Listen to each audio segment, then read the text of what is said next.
with the devil one day, handing me a cigarette.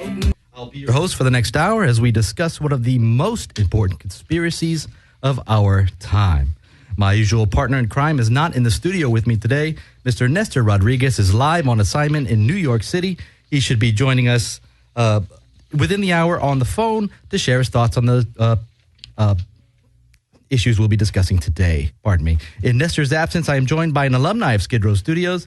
He's a dear friend and talented comedian. He is the co-host of the show that is heard directly before this show. You can hear this funny man each week on Registered Ear Offenders, live on skidrowstudios.com every Friday from 1 to 2 p.m. Pacific Standard Time. Around town, they call him Sal. On the Devils in the Details radio show, we call him Boss.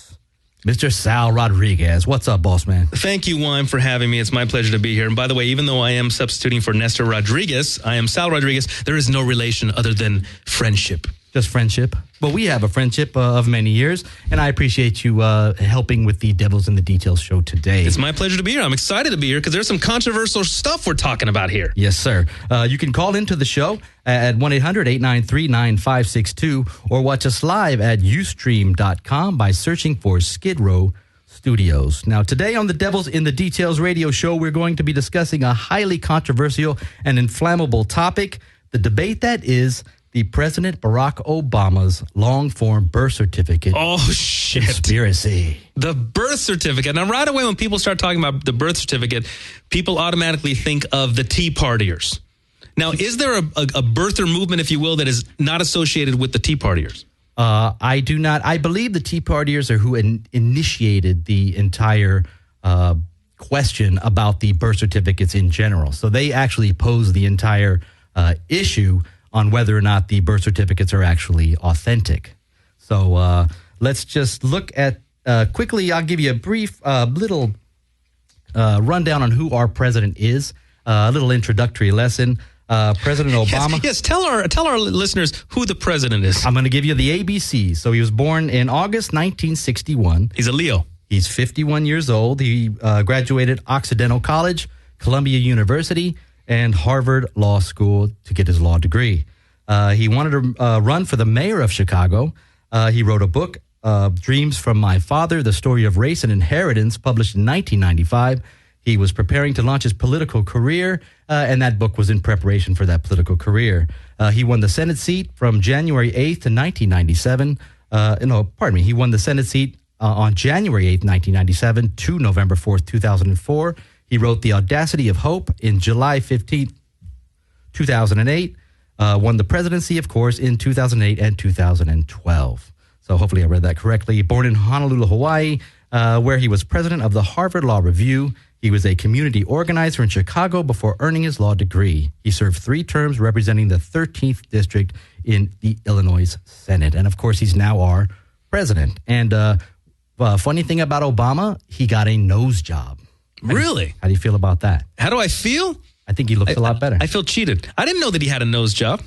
He had a nose job. When? And why don't they talk about this on Vanity Fair? At some point, they felt they needed to change his appearance for the voters to make him more attractive, I imagine. I don't think anything was wrong with his looks, but he had some sort of physical altercations to his nose. And are we meant to believe that is the thinning of his nose? I don't know what was done, but if you look at the pictures, possibly some sort of thinning. Maybe he had a KRS-One-like nose before? I don't know. I really don't know. So we understand a little bit about Obama, and we know that he's our president. But why the issue with the birth certificate? So why is the question even being posed to the President of the United States that his birth certificate may in fact be fraudulent or not authentic? So do you have any ideas why the American people or the Tea Partiers, as you put it, question the authenticity of the birth certificate? Well, I think my knee-jerk reaction is because he's the only sitting president or the only president ever who has a foreign-born father. That we do know. Is that correct? Do any of the other presidents have foreign-born fathers? No. So that is absolutely the question initially. So it was he wrote a book, Dreams from My Father, and this book was written to explain his history about his life, about his Kenyan father and family. And I believe that it raised certain questions on whether he was able to become president via Article 2 of the U.S. Constitution. So, which I don't believe in, by the way. Well, so like my opinion means anything. But I don't think that just because you're not born in the United States, let's say you're born somewhere else, they bring you over here a week later, then you're not qualified to be president. Why not? Well, I personally agree with you, and I feel that there are many qualified people of any race, religion, or citizenship that could potentially be a good American president. But we got to stick with the laws. So the whole conspiracy issue around the birth certificate was approached by a Tea Party group, and they questioned it, and they brought it to the courts, and they said, we want to see proof that Barack Obama is a U.S. citizen and eligible to be the U.S. president. So here's my question, though, real quick right off that, has that question been given to any other president prior to Barack Obama? I don't believe there was, as you stated before, there was any question on whether the citizenship of the president was an issue based on who their parents are. Mm-hmm. So a man by the name of Jim Garrity of the conservative website National Review Online, he actually sparked further speculation June 9th in 2008 when he asked that Obama release his birth certificate. So people were actually asking him directly to provide the documents. And they actually went through court cases to pressure his lawyers into providing those documents from the state of Hawaii. So do you think it's questionable that a president wouldn't just be willing or free and truthful and just provide the documents without any requests? Why should these documents even be requested? Well, I think the question is this something he has to do by law? Does he have to legally provide these documents? Is that a part? You know how every term the nominees release their tax returns? And apparently they're supposed to do that? Sure. Okay, so do the presidents or the nominees have to provide birth certificates to people? That's an excellent question. And the obvious answer would be yes. At some point during that process, whether it's filling out your forms for your financial institutions that surround your campaign via bank accounts or whatever it is, it seems to make sense that at some point you're going to have to provide a birth certificate or a social security card. But I'm sure that Barack Obama, like most of us, has a passport. You have to provide a birth certificate to receive a passport. Nobody anywhere asked to see your birth certificate. They asked to see your identification, either a state-issued ID, or they asked to see your passport, implying you needed your birth certificate to get those items. Okay. Nobody asked anybody to see anybody's birth certificate. Have you ever been asked to see your birth certificate? I have. You have? For employment purposes. Really? So they did not accept your state-issued ID? They requested both. Really? Actually. So I provided both, and we proceeded with the job. I've only, since I came of the age where we receive identification, which I believe was 15 or 16, I started getting a state-issued ID. From that point on, and then once I got my passport in my 20s, I've never been asked to show my birth certificate, only my state-issued ID and or my passport. Interesting. So then would the question be then, if a president were to just merely be asked for his passport, that would be sufficient? For the president, I don't believe so, because he's got his finger on the button. So in my opinion, that person holds the highest security clearances in all the world. He's in control of the most powerful militaries in the world. I would hold that employee, if we can call him an employee of the American people, officially, to sure, a higher level of scrutiny and clearance, to the point that he had his potential finger on the button. Yes. So it just it seems to make sense that we would require that or request that from somebody like our president. Mm-hmm. So if we jump right into, so we know kind of why it was requested. So whether the main inspiration behind these people's requests for Obama was racism or whatever the catalyst seemed to be to bring these court cases and to put the fire under Obama to provide the birth certificate. Only one law enforcement official in the country actually paid attention to the information, took the requests from a local group of people within his community, and he actually created an investigation into the birth certificate, the long form birth certificate that was released. Now, That's the Posse. Right. So let me give you a quick history of how it actually went down. So so the birth certificate was requested multiple times, and Barack Obama's administration provided what was called the first time around provided a short form birth certificate. And now, what the hell is that? I only know about it. You either have a birth certificate or you don't. What's a short form and long form? I believe it's called an abstract, or it's just basic information that you pretty much isn't an official document, just basic information with the information regarding the birth. So all the information, the registration information on the birth. So I believe there's certain elements of the birth certificate, but it isn't the document that is signed, that is stamped, and that is put into archives through microfilm into hospital records and through the Department of Hawaii. So it's very different, because what we get on the long form birth certificate are signatures, the mother and father's name, their occupation, and all of that great information, the information that determines who we are. So the saga went on to the short form birth certificate didn't satisfy the masses or the requesters of that information. So they said, well, we want the long forms. So then we got into the whole discussion of providing the long form birth certificate, which is the one I just described. And then we got into the sensationalists like Donald Trump, who tried to jump on center stage and get some attention from it, get a little publicity and request it publicly, And so that was a whole nother part of it that we don't even have to worry about. But what it forced Obama to do was to go back to the state of Hawaii, find that the original long form birth certificate on a piece of microfilm, and then print that out and put that or post that on whitehouse.gov, which is obviously our president's website for our White House. Now, I'm curious why he didn't have a copy of his own birth certificate. Don't we all have copies of our own birth certificates? It's a good question. I have a copy of my own original birth certificate. The original one, or did you ever have to apply for a duplicate? I believe I have you know what? Now that you mention it, I believe I have a copy of the original. Well, I think that. So who has the original? The hospital? The hospital has an original, depending on when you were born, what era you were born in. The hospital keeps records. That's absolutely correct.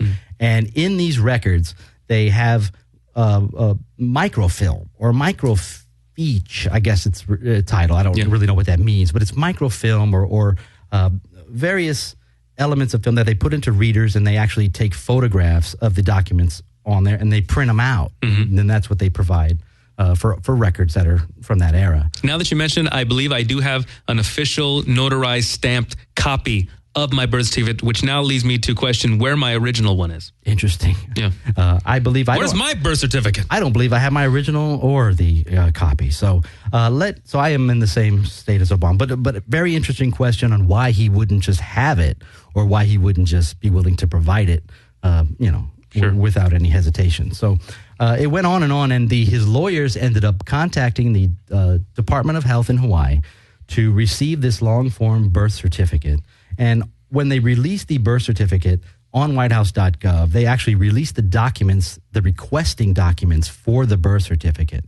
And it's quite interesting because the documents actually state, the signature of the document states that she swears that the document the Department of Health in Hawaii gave her is the document that they put on the White House website. So she actually signed her name in swearing to the fact, or promising to the fact that it is indeed unaltered. So, but she testifies that she merely scanned it. She scanned it and then sent it, right? The story goes, she took it they went into the records, the microfilm that I just tried to describe, that they took that Obama's birth certificate was on that microfilm, that they found it, located it, took a picture of it, put it in an envelope, and provided it to the attorneys for President Barack Obama.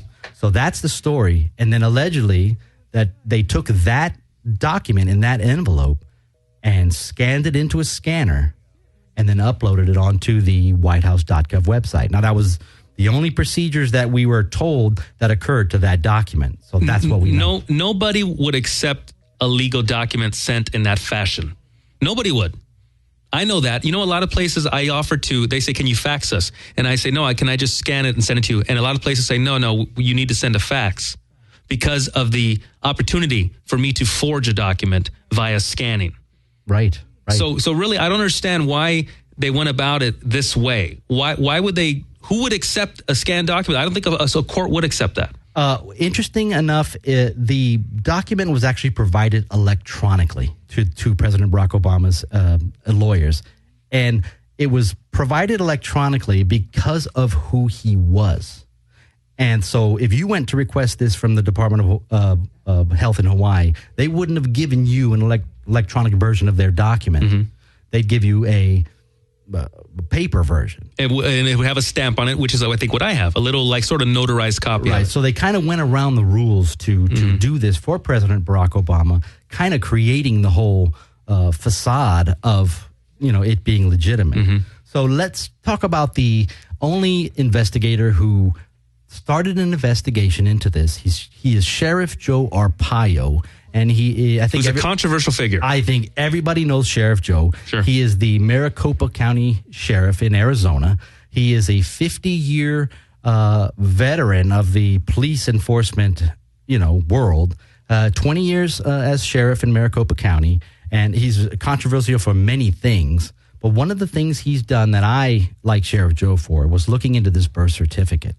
And what he did was he created a cold case posse to investigate this birth certificate. I find it interesting that they use the word posse. Posse's good. That's old. That's old school, man. That's old fashioned. That's cowboy. That's cowboy stuff right there. That's right. So let's listen to Sheriff Joe Arpaio in his own words describe the events or describe the. This is at a press conference where Mr. Arpaio is going to describe his concerns with the document. Good afternoon. In August last year, a large group of citizens came to my office from the Surprise Arizona Tea Party, met with me, asked if I would investigate the controversy surrounding President Obama's birth certificate and his ability to serve as the President of the United States. This group expressed displeasure that no law enforcement agency in the country has ever gone on record indicating that they had either looked into this situation or were willing to do so. Good afternoon. Pardon me. So Sheriff Joe, what he's telling you there is there's no other police agency in the world that's going to investigate this or look at this in America, anywhere for that matter. So he was the only one that took it upon himself to form a cold case posse, which is a posse of investigators that is not paid for by tax dollars. They're volunteers to investigate the authenticity of this document. And what they did was they did it forensically. So the Sheriff Joe Arpaio's cold case posse found three elements to their investigation. We're going to talk about two because we don't have the time to talk about the third. But the first element of the Sheriff Joe Arpaio investigation that's almost a smoking gun or directly is a smoking gun is the issue about layers when you scan a document. So when the document was released on the whitehouse.gov website, the first thing that everybody did was download the document and put it into a program like Adobe Illustrator. Mm-hmm. And so Adobe Illustrator is a program for layout and graphics, a printing program. So when you put the document into Adobe Illustrator, it explodes into layers. And these layers can be manipulated, moved around, turned on and off. And in various ways, you can manipulate the document. In other words, whatever was constructed can now be deconstructed. Right, and you can change things. So it doesn't make sense that you should be able to do that with a document that has just been scanned and placed on the web. So what they did was they looked into these layers and whether these layers were, proof that there was tampering involved in the document. Mm-hmm. And their outcome was, in fact, that there was tampering, and they found it in these layers. And the layers are very interesting. The way the layers are supposed to look in a document of this type, when you scan a document, you can what's called optimize a document. Okay, so when you scan a document, you can make the resolution better. You can make it have the highest amount of pixels. Right. So, and in optimizing a document, you do create these layers. Okay, so when the conspiracy people got a hold of that document, they put it into Illustrator, they got the layers, and they said, okay, well, it's fake. Well, Sheriff Joe's posse went one step further. They're forensic, actual police investigators. There were 600 separate forensic tests done on the document using all forms of scanning, optimizing, compression, various softwares, and they came up with layers in their test or control documents. And I'll give you the facts. There's in Obama's PDF, there's 8 1-bit layers and 1 8-bit color background. Okay, in a correct scan, even if optimized, should be 1 1-bit layer and multiple 8-bit background layers. Now, all of that means, makes my head spin, all the bits and the layers. But what that proves is tampering. Why would they? Okay, if they got computer forensic analyst to study this document, why didn't they? If this was a forgery, why didn't they have computer forensic guys do it properly so that it could not be detected by other computer experts? That's a good question. Who did they hire to do this? That's the amazement of this whole conspiracy. I mean, it's that is the question: is why they would provide a document in this form. I mean, this sounds like something that I would have done, not being a computer expert, have a rudimentary knowledge of basic softwares. I put a document together in Adobe Photoshop and then spit it out and say, here it is, this is legit. And someone's going to debunk it. Why would they hire a guy like me instead of some of the top guys in the world to foolproof your whole plot? I have a feeling when you're, and this is just my opinion, but when you're doing something like this, you can't just hire out for it. You can't just put an ad in the newspaper. So I think that this has to be very compartmentalized. It has to be a small group that have their hands or knowledge on something of this magnitude. So that would be whoever's the most talented at doing it. I don't know. I would just be guessing, but you're right. That is the point, is why is this document so, amateur, at best in its construction. So Sheriff Joe goes on to find issues with the layers, which is amazing. So that proves tampering. So if you provided a document with those errors, the bit errors that I just described, your document would be rejected by any judge after that forensic scrutiny. True, but you use the word tampering. Now, tampering doesn't automatically imply or mean fake or forgery. It just means altered. Correct. Yeah. That is exactly correct. There are elements of the birth certificate that are correct, that are authentic. Okay, so they're not saying the whole thing is bogus. No, but there are elements that have many questions, and we can't go through all of those today. I recommend you do some investigation on this birth certificate. If this is interesting to you or you have had questions, check this stuff out. Well, the thing I find the most interesting about this, and I'm sure we're going to get into this, is that if this is a fake birth certificate, it's not to conceal a birth in Kenya. That's not what it's about. Right. I find interesting what we're going to talk about today, I believe, That's right. is most interesting as to why they would fake a birth certificate not having to do with country of origin. Right. And that is the crux of the second part of the Sheriff Joe investigation, and that is the coding or the numerical coding on the actual document itself. So when you look at President Barack Obama's birth certificate, there are codes in the boxes or handwritten pencil codes. And you look at the little numbers and you wonder what those numbers mean. And the investigators in the Cold Case Posse wondered that as well. So they did some research or did some investigatory work into what these numbers and coding meant. So what they found was that number 9 or the number 9 coded on a document of this era would mean that the box was left blank. So when you look at Obama's birth certificate, you see 9s in all the father's boxes. By the way, I'm looking at a picture of young Barack and looking at a picture of what appears to be current Barack. Nice. And you can see it does appear that either he had a broken nose when he was young, See? or that he had probably had a nose job, I would say for the purposes of thinning out his nose, or as one would say, to anglicize one's nose. Better or worse than before? Well, it's his nose is not as wide now as it appears in these younger pictures. It looks like he's maybe in his early 20s here, late teens. And I would say his nose does look different, yes. Very interesting. Now, the codes are key to the investigation, the cold case Posse investigation, because it proves beyond a shadow of a doubt that the boxes for his father were left blank. And the way he actually found that information was he found and interviewed the signature of this document, the registrar, the person who actually signed on the very bottom. People didn't know what that signature was or what it said. They thought it was some sort of a joke or a play on words, like they thought it said ukulele because it was from Hawaii, but it isn't. It was actually Verna K. Lee. Instead of UK Lee, it was Verna K. Lee. She's 95 years old now, and they interviewed her and asked her what that 9 meant and what were the procedures when they gathered up these birth certificates.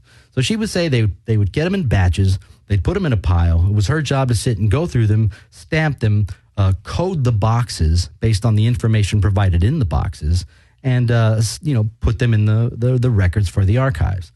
She didn't remember Barack Obama specifically, nor there was no reason for her to, but she did verify that the 9s meant the boxes were blank. The cold case Posse also verified with the state health department in Hawaii that during that time, 9 did mean the boxes were blank. So why does Obama's birth certificate have 9 still showing, the amateur job? Why wouldn't they remove the 9s?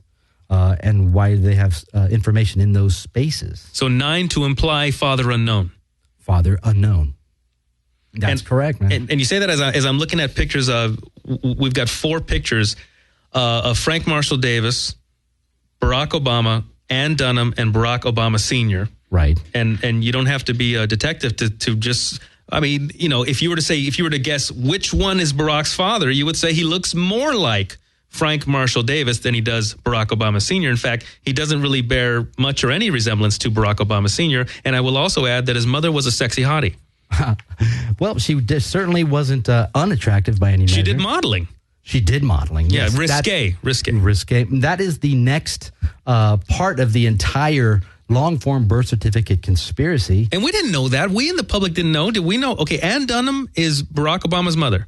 Ann Dunham, Stanley Ann Dunham was Barack Obama's mother, correct? Okay, and there are pictures of her from the 40s or 50s in very risque poses, a la Betty Page or even the next level, nude. That is correct. A filmmaker by the name of Joel Gilbert, he created a movie, did some investigatory work on the birth certificate issue, and he created a movie entitled Dreams from My Real Father. And it's a play on Barack's book, Dreams from My Father. This is Dreams from My Real Father. And what he did was he took the Sheriff Joe investigation, the forensic analysis of the document, one step further.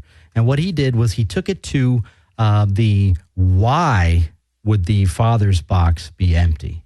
So Joel Gilbert is a bit of a writer and an artist, so he takes a lot of license in the information and how he kind of puts it all together. But that's what we're going to report on today is what he found. And the pictures that you describe is part of that Joel Gilbert film presentation and book. So Mr. Gilbert describes a man by the name of Frank Marshall Davis as being in the same time and place as Barack Obama's mother at the time of Barack Obama's conception. And how does Joel Gilbert make that connection in time? Is by photographs taken by Frank Marshall Davis allegedly of. Now, Barack Obama certainly doesn't admit to these photographs being his mother. So allegedly his mother in various risque adult poses. Frank Marshall Davis was a photographer, and he would sell these photographs to men's magazines. So she was actually published somewhere in naked. Yeah. So he actually blurs them out in the film, so you don't see any of the nudity. Sure. And the only images we've ever been shown by any of the networks or websites is Barack Obama's mother as an old lady. That's all we ever see. Right. Well, we see her younger, but we definitely don't see her in any precarious situations. No, like and this. that would be big news if the president's mother posed naked. Definitely. And it is big news. Not in the term that you can judge Barack Obama. No. I don't mean. I just think it's kind of it's scandalous. I'm not saying scandalous. Look, my mom posed nude when I was a kid. I found a picture of my mother nude and it freaked me out. Do you still have it?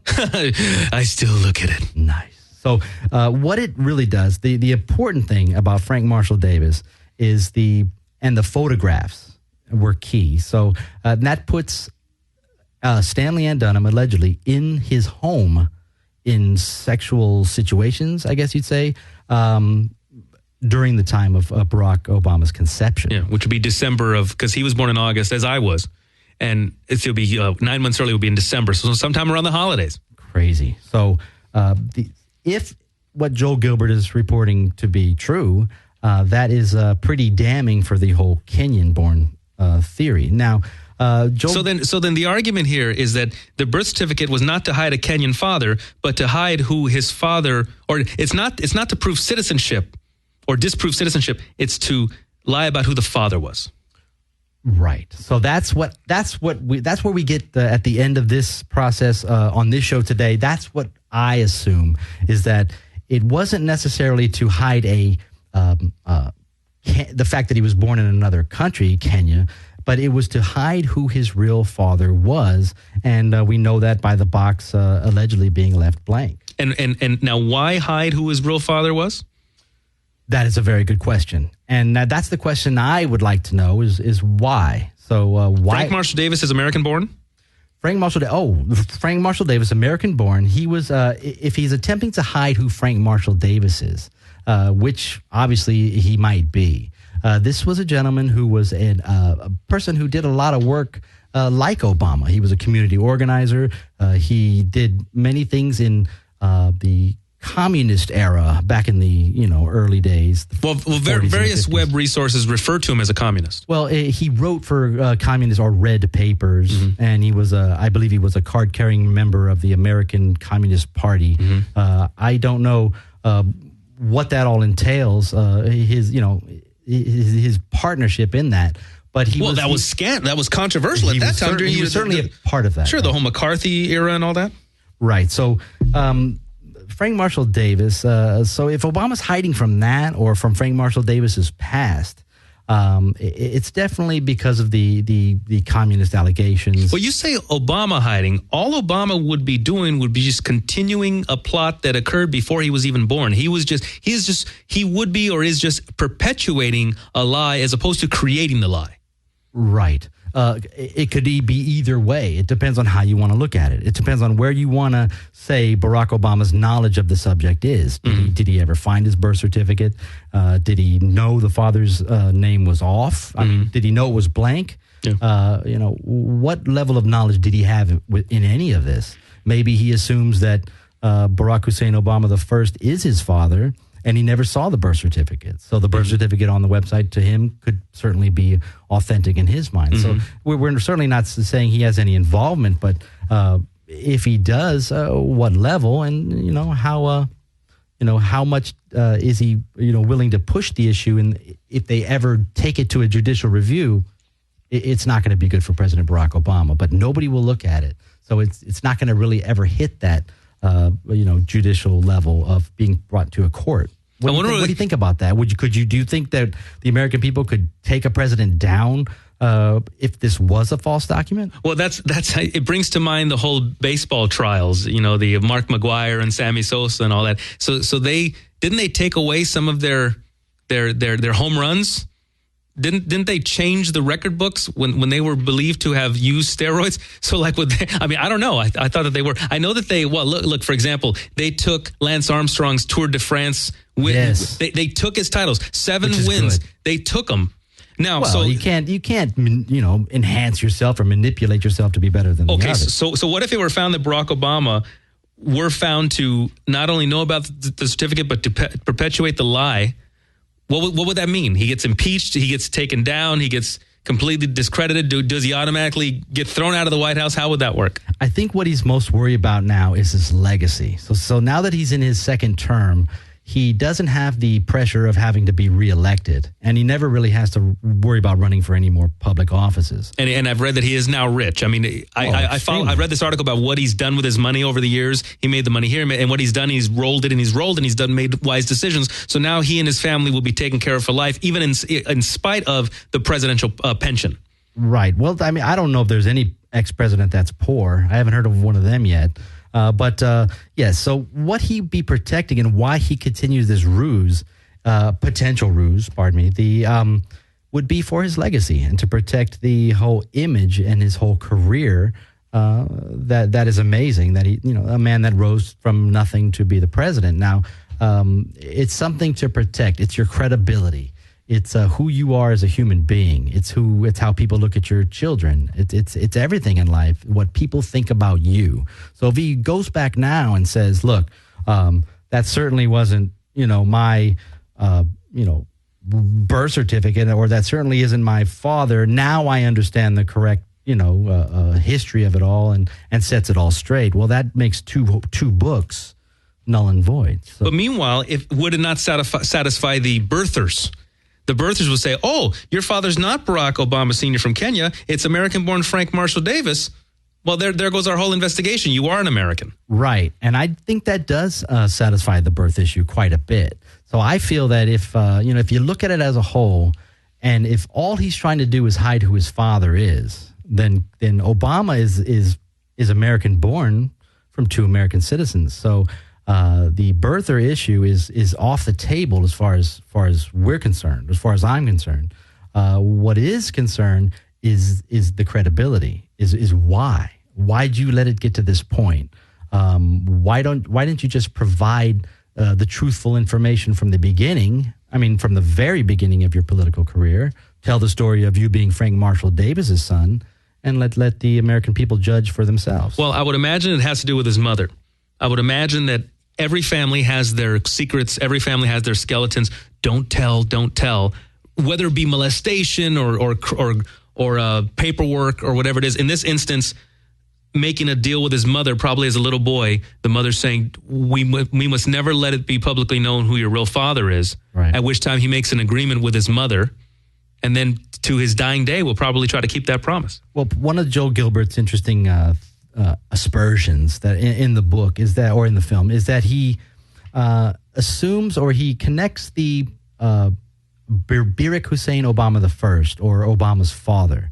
He connects him to Obama's grandfather, who actually took care of Obama. Mm-hmm. And he connects Barack Obama Sr.'s father. Right. So okay. Barack the first. Got it. From Kenya. He connects him to Barack's grandfather here in Hawaii through business connections. I wonder why. How come Barack Obama is not a Barack Obama Jr.? That's a good question, because we have a Barack Obama Sr., but not a Barack Obama Jr. Yeah. That's one of the questions on why he's why is he the second, not a junior? I don't know. What do you think about that? You're a junior, right? No, I'm not a junior. My father's name is Salvador Rodriguez, and my name is Guillermo Salvador Rodriguez, which is on my birth certificate. But after today's show, I don't even know what the truth is anymore. Maybe my birth certificate has been altered and tainted. Well, you better check the records. That's for sure. You think so, Nick? Who knows, man? Who knows? Yeah, who knows really the true story? I don't know who I am anymore. On everyone.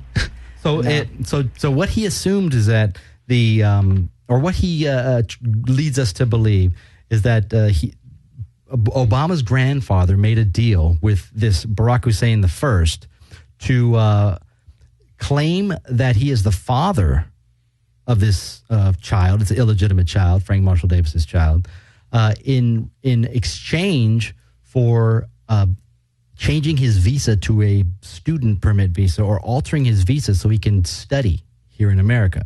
So he had something to gain in the education world by doing what he did, and he ended up going to Harvard at the very end of his life. And his and we do all know, apparently not having much of a relationship with Barack Jr., the president, he kind of discarded him, or he didn't have an emotional attachment to him, which would make sense. It didn't seem he did, and even in the books, that Barack Obama's books, it certainly doesn't seem that there was much connection at all. I mean, there was a visit when he was, I believe, 10 years old, and it was to get him into a school. So he needed a father to show up and register into a prestigious reformatory school, like one of these, prep schools. Yeah, prep school. That's what I was looking for. And so he needed a father. So the grandfather then contacts Hussein Barack Hussein the first. I keep saying Barack Hussein, but it's Barack's father, yes. The Kenyan-born, and brought him back into his life. And this was the meeting that President Obama speaks about in his book. So it's only one time in his life that he recollects this man, and that's very interesting. I mean, that is very telling. Why? But then what was the connection then between Barack Obama the first and Ann Dunham and her family?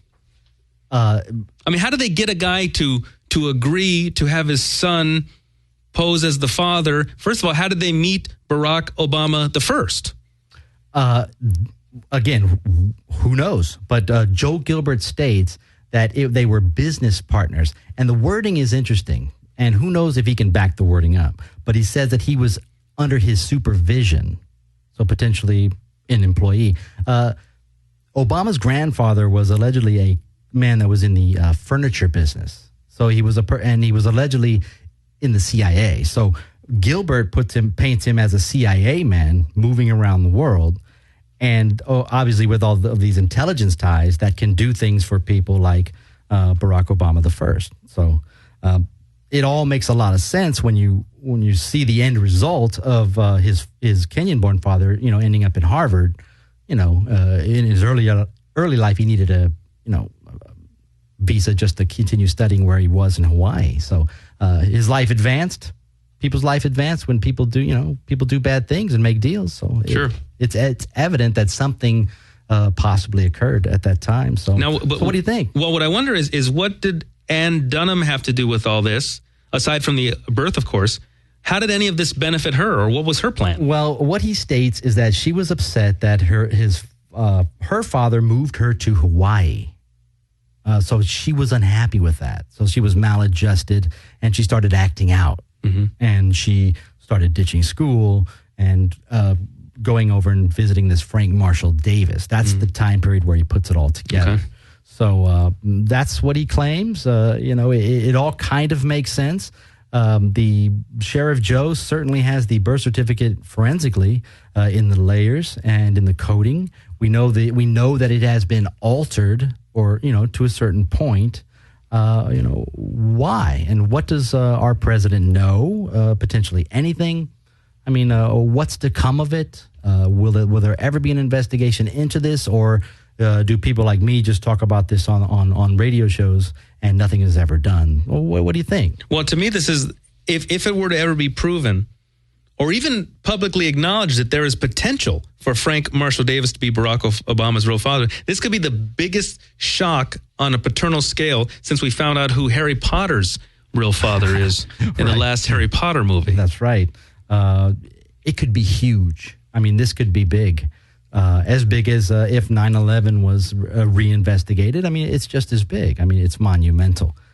So when you look at all of the information in these two investigations compiled, you get a pretty clear picture of what potentially occurred. I do have enough technological knowledge to understand how the scan document could have been tampered with, and how once you run it into this program, how certain things should not be there if it were just a regular scanned document versus if it were a digitally created document that was then sent. Right. I definitely can grasp that. So that is somewhat compelling. I would have to be a computer expert to see for myself. Right. But just the idea totally makes sense. It does. The argument does make sense. Right. As to whether or not it's the truth and is proof versus evidence. I've heard it said evidence is not proof. So I'd be curious to what the evidence is or the proof. I think we have a caller. I believe Nestor is calling in. Is that live Nestor? From New York City. He's on assignment for the Devils in the Details. Nestor, are you there? Yo. Nestor, what's up, man? I'm chilling. Hold on a second. Okay, man. Where are you? Is it true Nestor will be on assignment at the World Trade Center site? He's trying to do some street work for us. No. I'm not on the World Trade Center side. I'm in Queens. I just got off I just had a big fat cheeseburger over here. Nice. Is there a conspiracy regarding cheeseburgers? Definitely. No, but there's a conspiracy about where the fuck the people are. It's so cold out here. Nobody's out on the street. Hey, so Nestor, we're talking about the Obama birth certificate conspiracy today, man. Where do you weigh in on that issue? What do you think?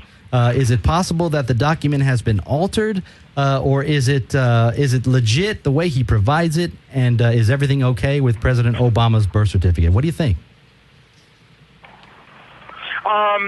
I've been listening to the show. First of all, it sounds good, Sal. You sound very good. You guys sound very good. Thank you. I don't know. I was looking at all the videos last night, and I was looking at, the sheriff showing the document and all that other stuff. I think, you know what? Anything could be altered. You know what I mean? In the same way that they're accusing Obama's birth certificate to be altered, the people who are accusing him could alter it just for show. Who's to say what's what? A conspiracy within a conspiracy. That's a good point.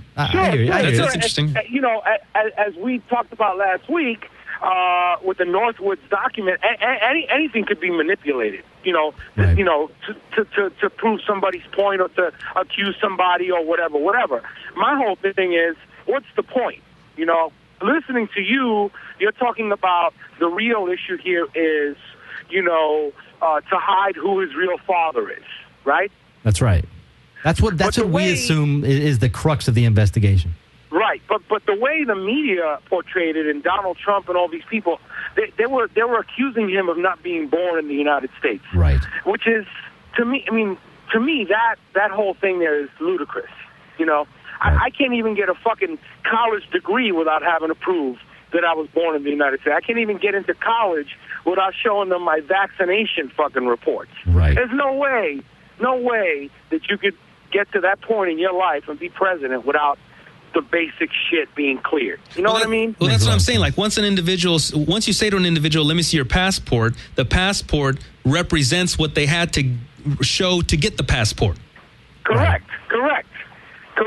The passport at that point represents all of the prior criteria to fucking prove that you are who you are. And that's it. Case closed.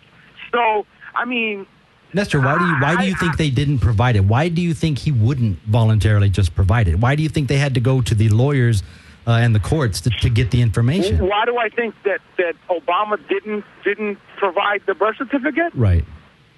Because maybe he didn't want to engage in people's retarded shit. I would have told him, go fuck off. That's what I would have said. Right. Now, do you feel that if you were I would have said. If you were the president... Go ahead. If I was President Obama, I'll say, I'll show you my black cock, but you're going to have to find my fucking birth certificate. Don't you feel that Don't you feel that the president should be responsible to show a document like a birth certificate to hold the office? I think they would have to make a constitutional amendment. If they were to make a constitutional amendment that shows that every president has to provide that, I think that could be a different story. Right. No, I don't. Look. You know what the issue here is? The real issue here is that the majority of the, right-wing rich motherfuckers, they just can't buy that a black man in America could get here on his own accord.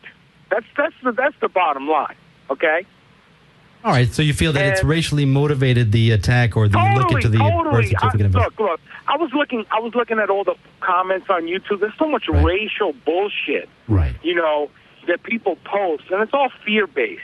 You know what I mean? All fear-based. And the best of it all was Trump. Here's Trump, who's a multi-gazillionaire, who hasn't contributed a fucking thing to our culture other than fucking Celebrity Apprentice, and he's making these accusations as if he has the right. Right. Well, we're not. We don't care about Donald Trump on this show. We think he's a big blow. Anybody has a right to make an accusation. We don't like him. Anybody has a right to make an accusation. Sure. Everyone has an opinion. And then he's a sensationalist. No. Everybody has a right to make an accusation. Absolutely. But to go on a fucking full-blown crusade, that's ridiculous. You know what I mean? A person like Donald Trump just wants attention. Right. So, but Nestor, overall, the motivation to request President Barack Obama's birth certificate. Okay, so it's based on race. In your opinion, that was based on race. But with what Sheriff Joe Arpaio found, it certainly digs a little deeper than just an issue of being racist. What he found was forensically the document had been tampered with. How do you feel about that? Right. Well, let me ask you this. What prompted him to look into his birth certificate in the first place? A group of constituents from his county requested him look into the document. But for what? I've never heard of anybody requesting any official's birth certificate. No one in the history of fucking the United States presidency of America. Why all of a sudden are we so hell-bent on, finding out his birth certificate and everything? Why? That's what I'd like to know. I think that would be two different questions. Before I would even go further. The first question would be why, which we would be interested in having an answer as to why. But the second answer or response, I think, would be impertinent. It will be impertinent as to why someone starts an investigation. What's important is the evidence that is found in the investigation. That's a very good point. It's not important why crimes happen or why investigations occur, but what is found at the end result. But Nestor, I appreciate all your comments. And do you have anything to share? What's going on out there, man? What's going on? Give me some information about New York. How's the weather? Well, I just got here. The weather's kind of chilly. I'm just walking around a working-class neighborhood in Queens. No one's out. The Christmas trees are on, which is pretty interesting. I thought that was pretty cool. Is it snowing? Is it? No, it's not snowing. No snow yet? Hopefully it'll snow before I go back to L.A. Well, Nestor, I appreciate you calling in. You're going to be back. Are you going to be back next week, my friend? Or are you going to still be out there on assignment for us doing some interview work there at 9/11 or I'm Ground probably going to Zero? do some interview work by next week. I'm not going to be back to L.A. until after January 1st. No, I'm going to be sitting in your seat. I'll be sitting in your seat, Nestor, for next week, and then Wyme will be on his own on the 28th, and then you're back after that. Sounds good, man. Yeah, great. All right, Nestor, thank you so much for calling in. If you want to hang around and hang out for the following comments or the closing comments, I have a little letter I'd like to read to the president. Just my simple thoughts and comments. So just hold tight, and let's see if I can get through this sanely here.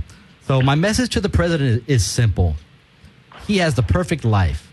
When you look at Obama's life from the outside, you see two Harvard-educated lawyers, two amazing and intelligent children, and the plight and growth of a man into the President of the United States of America.